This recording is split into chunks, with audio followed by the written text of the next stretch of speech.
प्रश्न नंबर 22। अभिसारी किरणों के मार्ग में अवतल लेंस रखने पर किरणें लेंस से 20 सेंटीमीटर पीछे अक्ष पर फोकसित होती है। दूसरा, लेंस की अनुपस्थिति में ये किरणें कहाँ फोकस होती हैं? लेंस की फोकस दूरी 30 सेंटीमीटर है। ये प्रश्न दो हिस्सों में करके बताया हुआ है। पहले हिस्से में ये बात कर रहा है कि अभिसारी किरणें कौन सी किरणें हैं? अभिसारी किरणें। अभिसारी किरणें क्या होती हैं? ऐसी किरणें जो कोई एक ही बिंदु पर आकर मिलती हैं तो उसे अभिसारी किरणें कहते हैं। एग्जाम्पल के लिए ये देखिए, ये कुछ किरणें हम बना रहे हैं जो एक ही बिंदु पर आकर क्या हो रही है? मिल रही। ऐसे सीधे भी जा सकता है। ये सभी किरणें एक ही बिंदु पर आकर मिल रही हैं, इसलिए इन किरणों को हम लोग अभिसारी किरणें कहते हैं। ये कैसी किरणें हैं? अभिसारी किरणें कन्वर्ज हो रही है, कन्वर्जिंग रे भी कहा जाता है। किसी एक बिंदु पर मिल रही है, मान लीजिए इस बिंदु को हमने ए बोल दिया, ए बिंदु पर मिल गया, ये अभिसारी किरण।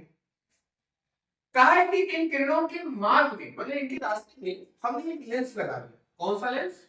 अवतल।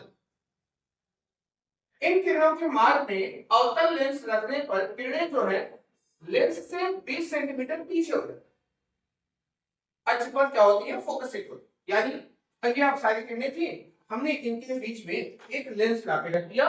कौन सा लेंस? अवतल। ध्यान है आपको, ये आपका है उत्तल लेंस और ये है आपका अवतल लेंस। हमने इसके बीच में क्या रखना है? अवतल लेंस। अब हमने यहाँ पे मान लीजिए यहीं पे हमने एक अवतल लेंस लगा दिया किसी बिंदु पर। इन किरणों के मार्ग में हमने एक अवतल लेंस लगा दिया। अब अवतल लेंस करता क्या है? तो बात को समझिएगा। उत्तल लेंस किरणों को क्या करता है? अपसरित करता है, जबकि अवतल लेंस किरणों को अपसरित करता है। ये किरणों को फैलाता है और ये क्या करता है? अपसरित, ये वाला, और अभिसरित, ये वाला। ये कन्वर्ज करता है, ये डाइवर्ज करता है। आपने मानव मित्र में एक सवाल किया होगा कि किसी व्यक्ति के जो है चश्मे में उत्तल लेंस तो किसी में अवतल लेंस लगाया जाता है, जिसमें हमने पढ़ा हुआ है मायोपिया, हाइपरमेट्रोपिया, यानी निकट दृष्टि, दूर दृष्टि में। उसी तरह का कुछ अरेंजमेंट है ये। तो भाई ये किरणें आ रही थी, अब सारी किरणें किसी बिंदु ए पर मिल रही थी। जैसे ही हम ये लेंस लगाएंगे तो ये लेंस इन किरणों को क्या किया? इस बिंदु से कहीं दूर जाके क्या करता है? किरणों को आभासी रूप से मिलाता है। कैसे? ये किरणें इससे कुछ दूर पे, अब यही किरणें जो यहां मिल रही थी, अब थोड़ी कुछ दूर पे जाके क्या होती है? मिलती है। मान लो ये मिलती है बिंदु बी पर। अब कितना? 20 सेंटीमीटर पीछे अक्ष पर क्या करती है? फोकस करती है। यानी ये लेंस इन किरणों को कहां फोकस कराया? 20 सेंटीमीटर। इस लेंस से कितना दूरी? 20 सेंटीमीटर की दूरी पर। पहले कहां था? सर पहले हमें नहीं पता कहां था। चलिए मान लीजिए ये कोई डिस्टेंस रहा होगा, इसे हमने नाम दे दिया, मान लीजिए x, कुछ भी दे सकते हो। ओके, 20 सेंटीमीटर पर क्या होती है? फोकस होती है। अगर लेंस ना रहे, यानी कि लेंस की अनुपस्थिति में ये किरणें कहां फोकस हो रही थी? यानी आपसे वही सवाल कह दिया कि अब सारी किरणें किस बिंदु पर मिल रही थी। जैसे ही मैंने लेंस लगाया, ये किरणें बिंदु बी पर मिलती है, जो कि दूरी कितनी है? 20 सेंटीमीटर। अब तुम मुझे ये बताओ कि जब ये लेंस नहीं था तो वह किस बिंदु पर आकर मिल रही थी? यानी हमसे ये दूरी पूछा है x। ये इसकी वास्तविक स्थिति थी, लेंस लगाने के पहले की स्थिति। तो ये किसी वस्तु की है, चलो मान लेते हैं ये हमारा u। क्या है? u। और ये इसकी आभासी स्थिति, इसे हमने क्या कर दिया? v। v दाहिने साइड है, इसलिए कैसा होगा? धनात्मक। ओके, अब आगे इसमें एक और चीज दिया है कि लेंस की जो फोकस दूरी है, ये फोकस दूरी कितना है? 30 सेंटीमीटर। अब ये कौन सा लेंस है? अवतल लेंस। तो इसकी धनात्मक होगी कि ऋणात्मक होगी, ये आपको पता है।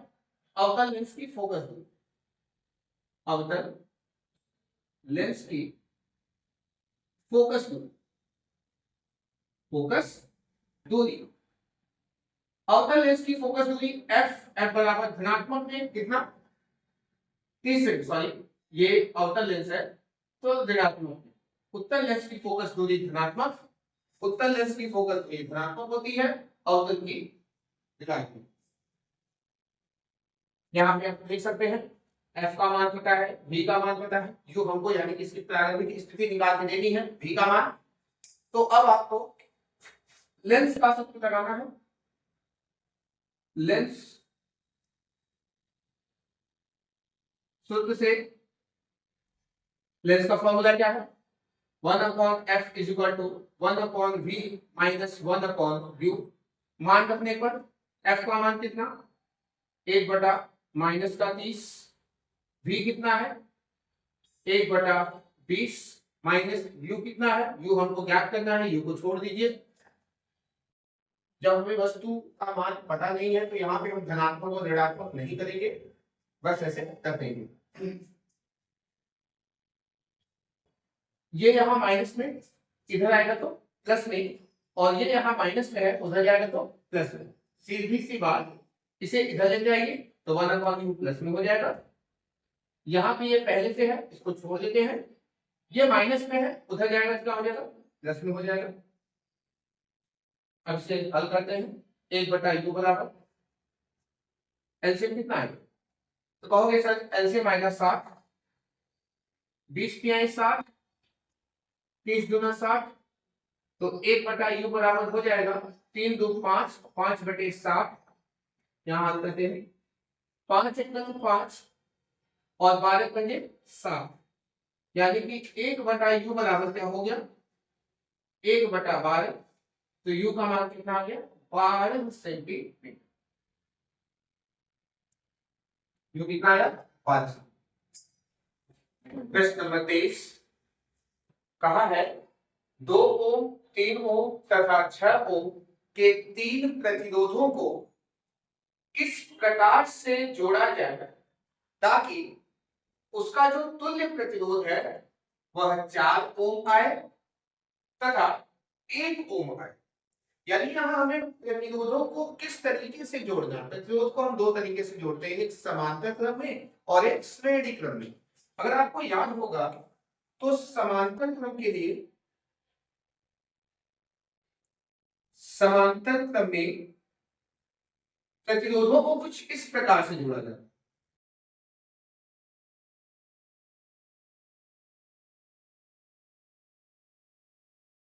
और श्रेणी क्रम में अगर हम जोड़े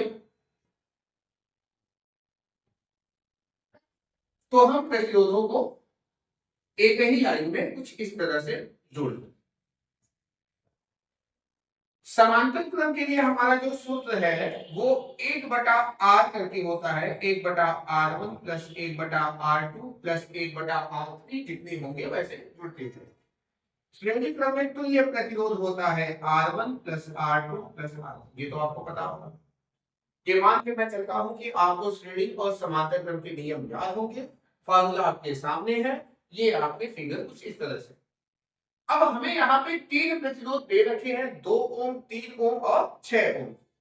अब इन तीनों को कुछ इस तरह से जोड़ो कि इनका जो तुल्य प्रतिरोध है वह कितना है 4 ओम है। पहला क्वेश्चन। एक और बात जानिए कि यदि हम प्रतिरोधों को समांतर क्रम में जोड़ते हैं तो उनका जो तुल्य प्रतिरोध होता है वह कम आता है, और अगर श्रेणी में जोड़ते हैं तो प्रतिरोध का मान ज्यादा आता है, प्रतिरोध का मान कम आता है, प्रतिरोध का मान ज्यादा यानी बढ़ जाता है। अगर श्रेणी में किसी चीज को लगाते हैं तो वहां पर प्रतिरोध का मान बढ़ जाता है और इसमें कम हो जाता है।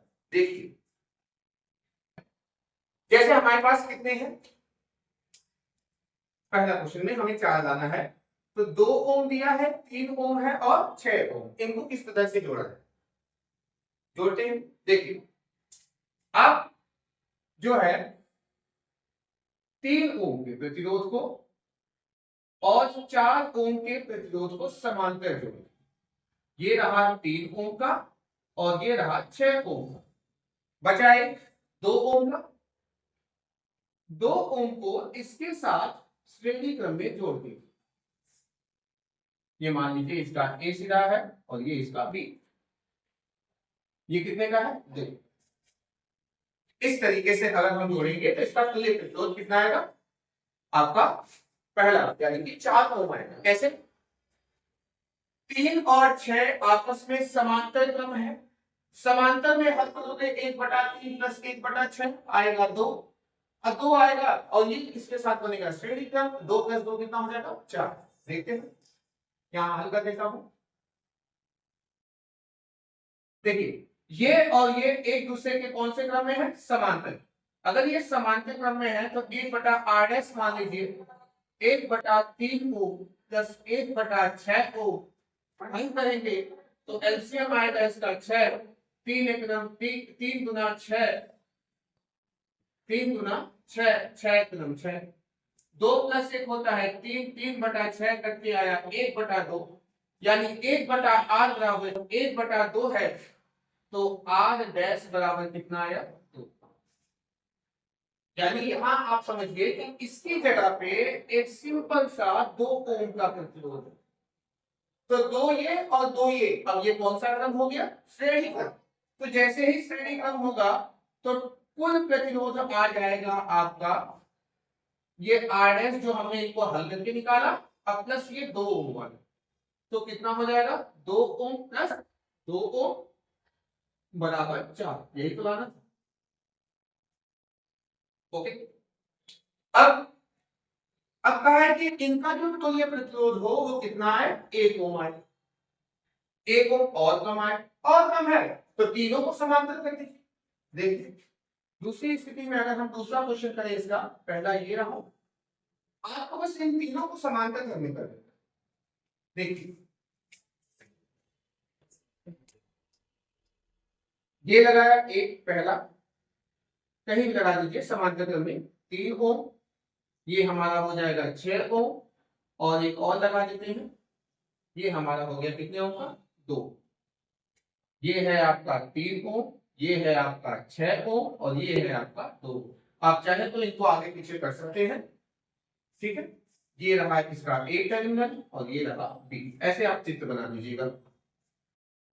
हल करके दिखा दो यहां पर, देखिए चूंकि सभी प्रतिरोध आपके समांतर क्रम में है तो इनके लिए परिणामी क्या निकल के आएगा 1/r बराबर 1/3, 1/6, 1/2, 1/3, 1/6, 1/2, तो 1/r बराबर हो जाएगा एलसीएम आएगा 6, 3 दूना 6, 6 एकदम 6, 2 तिहाई 6,